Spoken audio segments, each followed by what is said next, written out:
皆さんこんにちは、ゆかです。本日は夏の京都1泊2日の旅の様子をお届けします。今回私が宿泊するのは京都駅から徒歩約15分の位置にあるこちらのホテルです。京都の奥や光と影をコンセプトに伝統や文化の奥深さを空間に表現した非日常を味わえるデザインです。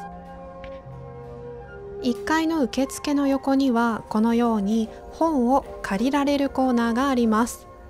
京都に関連したさまざまな本が置かれていて、こちらは客室に持ち込んでじっくりと読むことができます。私も後で借りに来ようと思います。では部屋に入ってみましょう。いや、和風のいい雰囲気ですね。はい、皆さん今チェックインしました。今回はホテルと西の東院京都さんのご招待でこちらに宿泊させてもらっています。ちょっと室内をねご紹介しようと思います。まずはこちらはベッドのコーナーです。落ち着いた配色です。そしてこのベッドの右手側にはこのような伝統的な障子があります。このように紙を貼られた、木枠のこのような何でしょう、ドアというか仕切りというか、こういったものを障子と言います。これは開けられるんでしょうか。ちょっと開けてみましょうか。開けると外が見えますね。今日はいい天気、いいお天気ですね。そしてあちらにお寺が見えますね。このホテルは東本願寺と西本願寺の間に位置しています。私は方向音痴でして、今自分がカメラを向けているのがどちらの方向なのかちょっと自信がないのですが、あれはどっちかな、東本願寺かな、どっちだろう。多分東だと思います。多分ねはい。そして京都タワーも見えますね。あちらが京都駅です。さっきタクシーで来ました。あの方向から来ました。歩いたら15分ぐらいです。今日の予定はこの後西本願寺のお寺を案内していただくツアーに参加します。でその後ホテルに戻ってきて少し、休憩した後下のラウンジへ行こうと思います。2時からそのラウンジがオープンしていて宿泊者が利用することができるので、ちょっとそこを見て、でその後部屋に戻ってきて、少し仕事をします。そして夜は京都の友達と晩ご飯を食べに行きます。今日はポント町にあるハッスンバというお店に行く予定です。あと前から気になっていたお店なので今日ついに行くことができてとても楽しみです。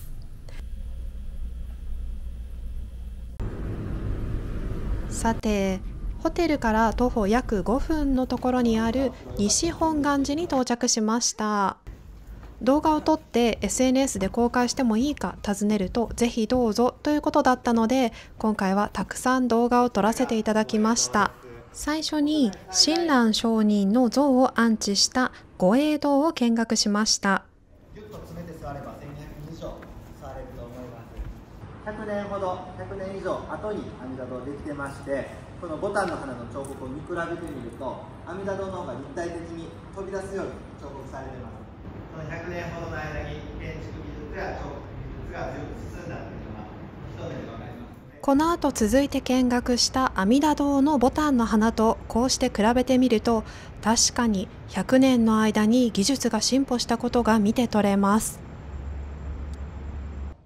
ツアーに参加しなくてもお堂の中を見学することは可能ですが、やはり細かい部分を解説してもらうと解像度が上がります。皆さんも時間が合えばぜひ参加してみてください。続いて隣にある阿弥陀堂へ移動しました。こちら側の床にはユニークな形の埋め木がたくさんあります。1富士、2鷹、3なすびの埋め木もありました。で、これ何に見えますかって聞いたんですが、私の足の下に節が2つありまして、こっちから見ると顔に見えてきました。目、口っていう騙し絵みたいなと言いますか、大工さんのこれ遊び心で本願寺が依頼したわけじゃきっとないと思うんですが、本願寺もねよくこれを許したなと思うんですけども、いろんな他の建築でも見ることはできるそうなんですけど、これ可愛らしい埋め木が点在しているのは本願寺だけらしいです。この大工さんが埋め木を施す時に形を傷の形とかくり抜く木の形を見ながら、これはひょうたんにしとこうかなとか、これは魚になるなとか、いろいろ遊ばれたと思うんですけども、地の模様をね用いて、この節が2つあるからここに口みたいにしたら顔になるなって、その遊び心は何か見事やなと思いますし、またちょっと仏教的だなと思うんですね。この埋め木だけを見てますと顔には見えてきませんけれども、ちょっと視界を広げてこの節があるな、これ目かもしれんって見ると顔に見えてくるっていうのは、仏教のものの見方にちょっと近いものを感じます。仏教が縁起という、大変大事な言葉があるんですが、茶柱が立つと縁起がいいとかね、黒猫が前を通ると縁起が悪いって言いますけども、あれちょっと仏教的には間違った使い方で、縁起にはいいも悪いもありません。全てのものが関係し合ってる、関わり合ってる、あるいはお互いが支え合ってる、あるいはお互いが依存し合ってる、それを縁起って言うんですね。私が一人で生きてるんじゃない、私を私たらしめてるのは私以外の全てだ、ね、私は男でとかいう時には必ず女性が存在しないと男っていうのは成立しませんし、38歳でって言いましたら、38歳とは違う年齢が必要ですし、月日の数え方というのも必要になってきますし、私とか何か物事を説明しようと思ったら、それ以外のものを前提としないと説明はし得ないように、実は全て物は人は出来事も全部いろんな全てのものと関わり合い、支え合い、依存し合ってるんだよ。それが演技なんですね。なんかその演技の教えをちょっと私たちにそっと教えてくれてるような気がします。ついついあいつ嫌なやつやなとか、この人ええ人やって見ますけど、でもその人の抱えてる背景とか生い立ちとか置かれてる状況っていうものに少し視界を広げてみると、ちょっと介護で疲れておられて心がトゲトゲささくれ立っておられるんだとか、生い立ちが厳しいもので愛情に飢えておられるんだっていうのが見えてくると、ちょっと見え方が変わったりしてきませんかね。いい人やと思っててもまたちょっと違う側面が見えてくるかもしれませんし、自分自身に対してもそうです。確固たるものが、動かないものが存在するわけじゃなくて、全て縁起によって全ての周りのものとお互いに支え合って影響を受け合いながら万物は存在してるんだっていうのが仏教の縁起です。ツアーが終わった後、よくこちらに来るという男性が他の面白い埋め木を紹介してくれました。これが川の流れに見立ててもみじがあって、もみじの最後のところには鹿がおる。あ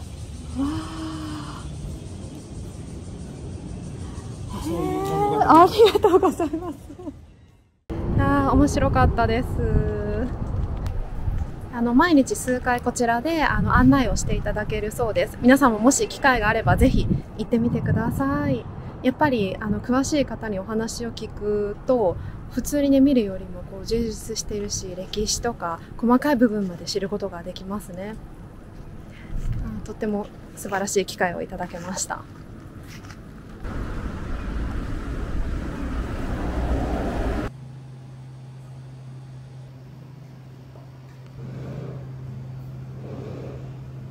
さて、コーヒーをテイクアウトして部屋に戻ってきました。これから少し仕事をして、で夜は友達と一緒にポント町で晩ご飯を食べようと思います。それでは少し仕事をします。でも最高の、仕事の環境ですね。静かだし、この畳で座って落ち着いて仕事ができるっていうのは本当にありがたいです。ではちょっと仕事をします。さて仕事が終わったのでタクシーで盆都町へ向かいます。盆都町は鴨川のすぐそばにある飲食街です。このように趣のある狭い路地にたくさんの飲食店が立ち並んでいます。今日私は京都に住んでいる友人とこの路地の奥にある八寸場というお店で待ち合わせをしています。友人はもう着いているそうなのでちょっと急ぎましょう。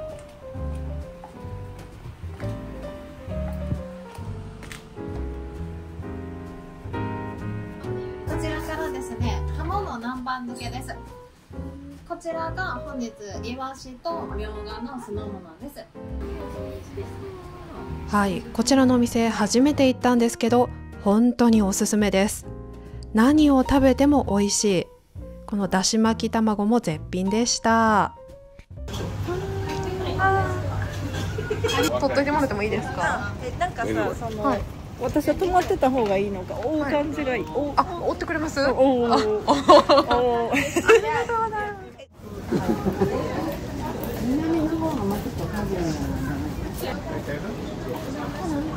す。なんやろ。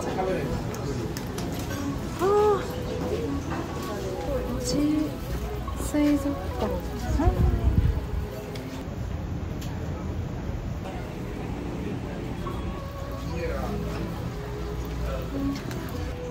ちっちゃい郵便箱。ひとしきり夜の盆都町を散策した後、ホテルの1階のバーラウンジに戻ってきました。美味しそう。じゃあポテトチップスとなんかドリンクにします？この日友人はノンアルコールのカクテルと山椒を使ったポテトチップスを注文しました。私は一方堂のほうじ茶とこちらの抹茶のスイーツを注文しました。すごい、中からなんか小豆みたいなのが現れる。このスイーツめちゃくちゃ美味しかったので皆さんもしチャンスがあればぜひ注文してみてください。またこういった軽食も注文することができますので、ホテルを出ないでのんびり過ごしたい人は夕食もこちらで取ることができますね。さあもうそろそろ夜も更けてきましたので友達はタクシーで自宅へ帰っていきました。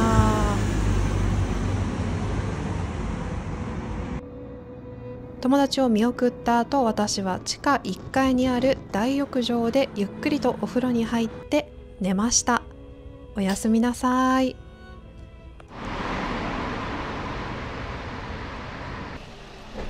おはようございます。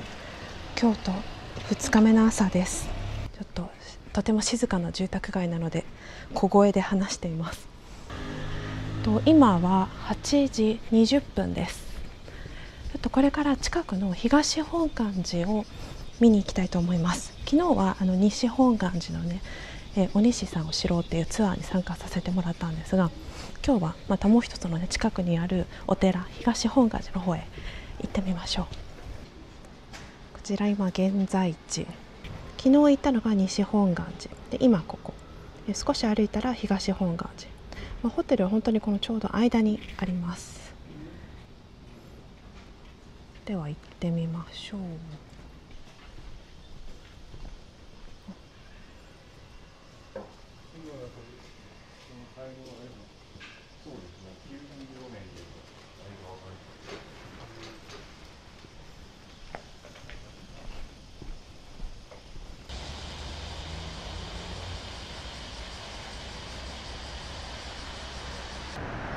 ご参拝の方は表門へお回りください。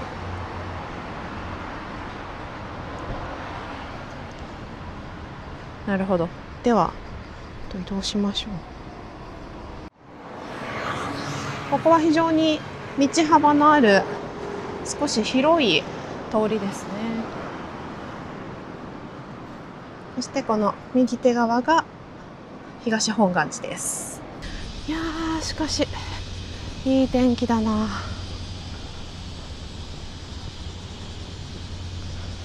あ、これまたひときわ立派な門。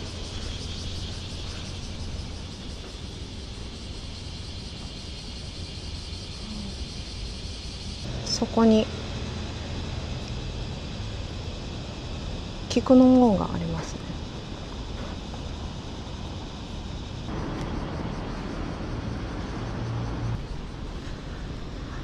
あ、多分あれが正門だ。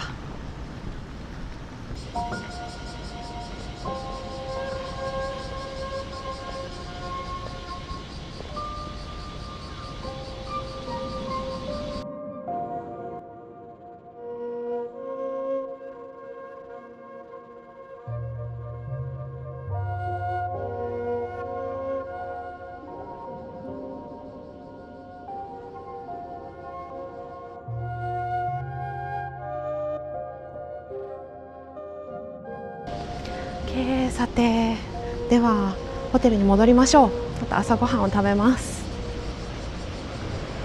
おはようございます。おはようございます。お一人ですか？はい、一人でお願いします。朝食は和食または洋食から選ぶことができます。和食の定食の場合は京都の有名な米専門店八代目義兵衛の米を使った特製の粥を食べることができます。ではホテルをチェックアウトして駅へ向かいましょう。はい、お願いします。はい、ありがとうございます。5分ぐらい、5分10分ぐらい、10分ぐらい、10分ぐらい、わかりました。バスの時間とかってあります？あ、特に予約してなくて、なので八丈口まで行ってもらえたら、はい、大丈夫です。お願いします。今この左手が八丈口ですか？これが新幹線の乗り場で、これ新幹線の乗り場がそちらになりますので、先の方ですね。そうですね。そうなんですね。ここの次の信号を右に曲がってはい、止めますんで、ちょっと一本道渡っていかないといけないんですけども、こっち行く。あ、わかりました。はい、京都駅に着きました。今からリムジンバスに乗ります。バス乗り場の案内を見ましょう。これから私は伊丹空港、この大阪空港、通称伊丹空港へ行くので G の3番のバス乗り場から乗ります。 G の3どこ？あ、ここですね。では行きましょう。今日はちょっと曇りですね。昨日よりは雲が多く出てます。でもやっぱりいい天気。すいません。これチケットってどこかで買う必要がありますか？もう買われるんやったら中尾の立川間の下に切符売り場。あ、切符売り場。もし交通系ないしカードお持ちでしたら、乗るとき立ちてもいける。あ、それで直接払ってもいいんですね。わかりました。チャージ式やったら1500円以上入ってたら。あ、わかりました。ありがとうございます。それでは皆さんご視聴ありがとうございました。また次の動画でお会いしましょう。